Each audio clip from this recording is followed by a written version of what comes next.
yours? No wonder a guar could pick up her scent. Is anyone there? You're sure this is the right room?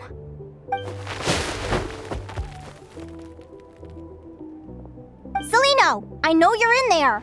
Please, I need to talk to you. Celaeno! I'm not here. R2? Am not. Quit bothering me. Not a chance! If you don't open the door, I'll be waiting right here outside until you change your mind. I have so many questions to ask you. Can you at least answer this one? Who are you to me? Are you my sister? Open the door! All right. Stop yelling. Come in. That wasn't so hard now, was it?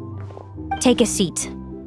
Just to be clear, I wasn't expecting visitors, so I can't offer you much in the way of comfort. Curiosity is a dangerous trait, Linnea. You're gonna regret coming here. Don't say I didn't warn you. You sure about that? Because if I hadn't come here, I'd be regretting it already. Will you please answer me now? Why do we have the same wings on our heads? Why did I pass out when I touched you? And why did I see all those... Visions of your future? So, it wasn't a dream after all. Of course not. Linnea, you're an avid student of the natural world. Surely you're aware of the 6 most common types of Fae? The Vila, Domovoy, Leshy, Volkodlok, Snegovic, and Jack Frosts. Right. Well, there are many less common varieties too. The legendary Lantern Fae, the Sirens with their lilting songs, and us, the Augury Birds.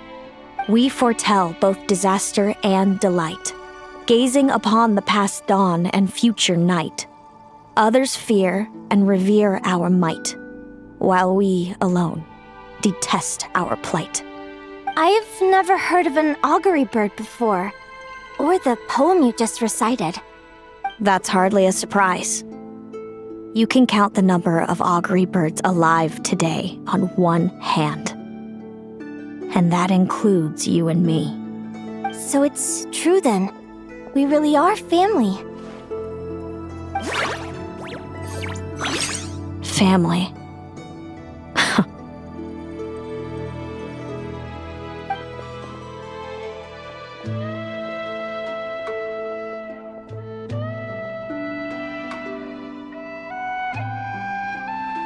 Augury birds are born with a peculiar ability.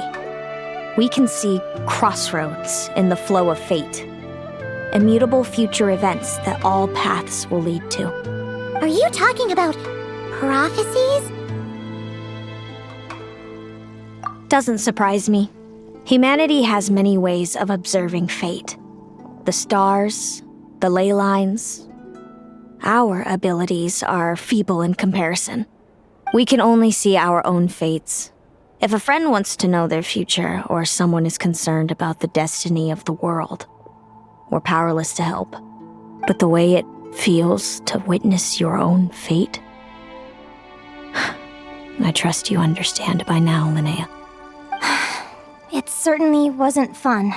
Those prophecies brought a flood of emotions with them, from excitement to frustration to bitterness. By the end, all I was left with was a kind of numb emptiness. I had a goal in life, and before I even had the chance to start fighting for it, I saw how it would end. It's like someone spoiled the ending of a story I was really enjoying. Wait till you've tried to defy fate and found how powerless you are to change it. That's when the real suffering begins.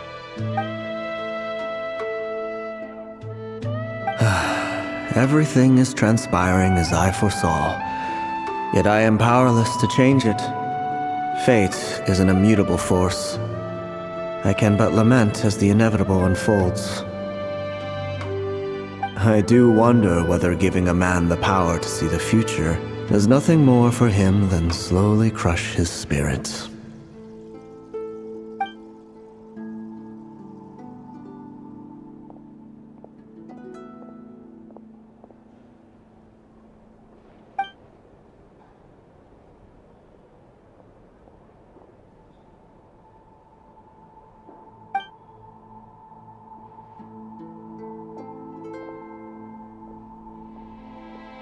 When you know every joy and every sorrow you'll ever experience, and there's nothing you can do to change it. Like you said, it leaves you with a numb emptiness. Generation after generation of Augury Birds lived with this burden. Until you were born, and our parents found the only solution they could think of. If an Augury Bird is set far from the Fae to grow up among humans, the awakening of their prophetic abilities could be delayed. So that's how I became a changeling. What about the child I was switched with? What happened to her? Don't worry, she had the opposite problem to you. She needed to live among the Fae. She was born with a strange, rare disease that humans cannot cure. If she hadn't been switched, she would have died a long time ago. Our parents saved her life, then raised her as their own. Eventually, her birth parents came to find her, and now they're living together in Snezhnograd. I see. Wow. It all makes sense now. But there's still one thing you haven't explained. Those things you said before I fainted. What did you mean by all that? I meant exactly what I said. I don't like you. But why? No reason. So we're back to this? If you won't tell me, I'll have to guess myself.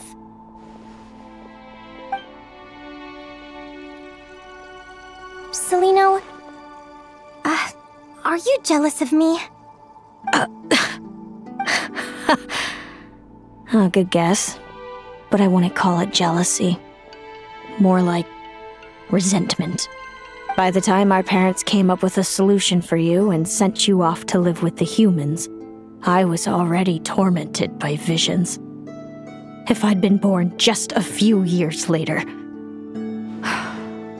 How cruel fate can be. Mom and Dad would sneak over to Nodcry to see you sometimes. They talked about you non-stop. Even that human child got more attention than me. I came with them once, to Nodcry. When I saw you there in the distance, living your carefree life, I was torn apart by jealousy. But I had to pretend that nothing was wrong. Even that I wished you well. Did no one ever consider how I felt? What was I to them? A reject? A failure? A pitiful wretch abandoned by fate? Oh, Celaeno. All of this led to me deciding, a long time ago, that when you were old enough I'd come pay you a visit. My plan was to tell you the truth about everything. And then, you would share in my suffering. I know. What kind of horrible person would want to do that to someone? Someone like me, apparently. Then why did you hide from me? You really want me to keep guessing? It was because I found out the image of you I'd built up in my head. Of happy-go-lucky Linnea, spoiled by her parents and coddled by fate. It was all just a fantasy. I overheard you, and Speranza, talking about your past. Desperately trying to hide the truth about who you were. Somehow getting by with a ragtag bunch of kids in the conch gang. You described it so nonchalantly. But it was eating me up inside. In that moment, I didn't want to see you suffer, and I couldn't go on resenting you any longer. I just wanted to hold you tight and tell you everything will be fine, that you still have a family. Hey, sis. You're really not cut out to be a villain. So much for making me suffer, huh? Now you're the one crying and I have to comfort you. But I understand now. That feeling you had, it wasn't resentment. You were just lonely. I've always wondered about my real family. I'm so glad you were willing to see me, sis.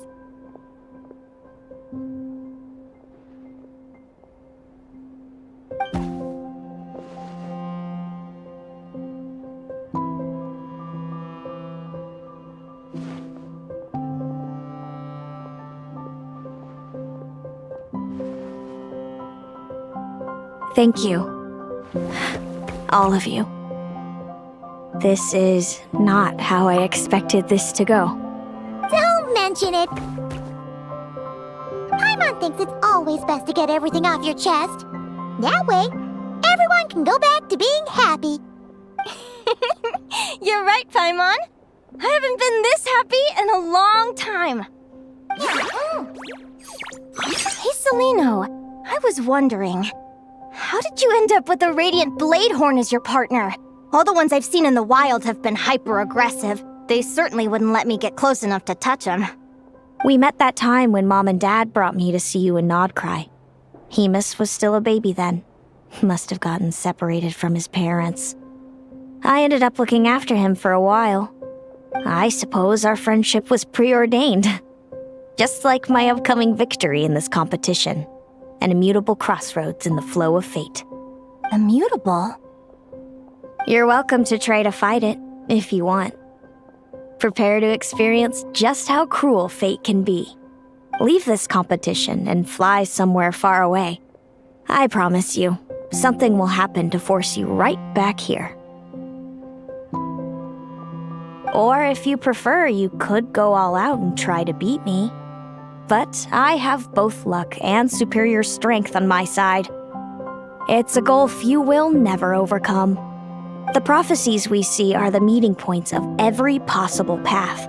There are many possible roads into the future. But they all lead to the same destination in the end. Now that I know the pain of seeing my own fate for myself, I have to ask, how have you kept it going all these years? I learned to submit to fate. I just have to accept what will happen. There's no other choice. Since the outcome can't be changed, how I get there doesn't matter in the grand scheme of things. Every crossroad I've foreseen is a curse. So the best I can do is chase a little happiness in the unknowns between them. But what about you, Linnea? What's your perspective? I think I see things differently. How about we continue this conversation after the tournament? I'd rather give you my answer then. All right, just don't get your hopes up about the future. I don't want to see the disappointment tear you apart. I'll be fine, trust me. Anyway, we'll leave it there for today. See you in the arena!